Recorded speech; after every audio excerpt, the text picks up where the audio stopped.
အားလုံးပဲမင်္ဂလာပါအင်ဂျင်နီယာ education မှာယနေ့သင်ကြားမယ့်သင်ကြားရေး lesson ကတော့ G7 သင်ယူအခန်း3ရဲ့ lesson-13 ပဲဖြစ်ပါတယ်ဆရာတို့ worksheet 2ကိုရောက်ပါပြီပုဒ်စာ number 1ကိုဆက်လက်လေ့လာလိုက်ရအောင်ပါပုဒ်စာ number 1မှာအောက်ပါတို့ကိုအဖြေမှန်ရွေးပါလို့ပြောထားပါတယ်နံပါတ်1 1/2 plus 1/3 into 2/3 ကိုရှင်းတော့အဖြေမှလို့ပေးထားပါတယ်ခွင်းထဲကကိန်းကိုဖြည့်ရှင်းလို့ရရှိလာသောတန်ဖိုးသည် 5/6 ပါ into 2/3 ပဲဖြစ်ပါတယ်နှစ်တလီနှစ်ပါနှစ်3လီ6ပါရရှိလာသောဖြေသည် 5/9 ပါအဖြေမှန်ကိုပြောပါဆိုရင်နံပါတ်ကာကြီးပဲဖြစ်ပါတယ်နံပါတ်ကာကြီးလို့ထည့်ပေးလိုက်ရင်ရပါပြီနံပါတ်2 12/5 e 4/9 ကိုရှင်းတော့အဖြေမှာ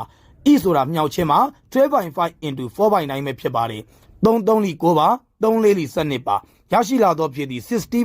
ပဲဖြစ်ပါတယ်ကိန်းရောပြောင်းလို့ရရှိလာသောဖြေသည် 1/15 ပဲဖြစ်ပါတယ်အဖြေမှန်ကိုပြောပါဆိုရင်နံပါတ်ကားငယ်ပဲဖြစ်ပါတယ်နံပါတ်ကားငယ်လို့ထည့်ပေးလိုက်ရင်ရပါပြီနံပါတ်3 9/20 e 5/9 ကိုရှင်းတော့အဖြေမှာ 9/20 into 5/9 မှာ9နဲ့9နဲ့ကြည်သွားပါမယ် 5/20 ပါ9လေးလီ20ရရှိလာသောဖြေသည် 1/4 ပါအဖြေမှန်ကိုပြောပါဆိုရင်နံပါတ်ကားငယ်ပဲဖြစ်ပါတယ်နံပါတ်ကားငယ်လို့ထည့်ပေးလိုက်ရင်ရပါပြီနံပါတ်4 1/2 plus 1/3 minus 1/2 minus 1/3 ကိုရှင်းတော့အဖြေမှာပထမကွင်းကိုဖြည့်ရှင်းလို့ရရှိလာသောတန်ဖိုးသည် 5/6 ပါလက္ခဏာက minus ပါဒုတိယကွင်းကိုဖြည့်ရှင်းလို့ရရှိလာသောတန်ဖိုးသည် 1/6 ပါဖြည့်ရှင်းလို့ရရှိလာသောတန်ဖိုးသည် 4/6 ပါ simple form အရှင်းဆုံးပုံစံပြောင်းလို့ရရှိလာသောတန်ဖိုးသည် 2/3 ပဲဖြစ်ပါတယ်အဖြေမှန်ကိုပြောပါဆိုရင်နံပါတ်ကာကြီးပါနံပါတ်ကာကြီးလို့ထည့်ပေးလိုက်ရင်ရပါပြီနံပါတ်5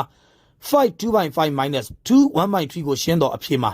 အားလုံးဖြည့်ရှင်းလို့ရရှိလာသောတန်ဖိုးသည် 3/1/15 ပဲဖြစ်ပါတယ်အဖြေမှန်ကိုပြောပါဆိုရင်နံပါတ်ခါခွေးပါနံပါတ်ခါခွေးလို့ထည့်ပေးလိုက်ရင်ရပါပြီယနေ့သင်ကြားပေးခဲ့တဲ့သင်ကြားရေး lesson ကိုနားလည်လိမ့်မယ်လို့ထင်ပါတယ်အားလုံးကိုကျေးဇူးတင်ပါတယ်ရှင်လန်းချမ်းမြေ့ကြပါစေဗျာ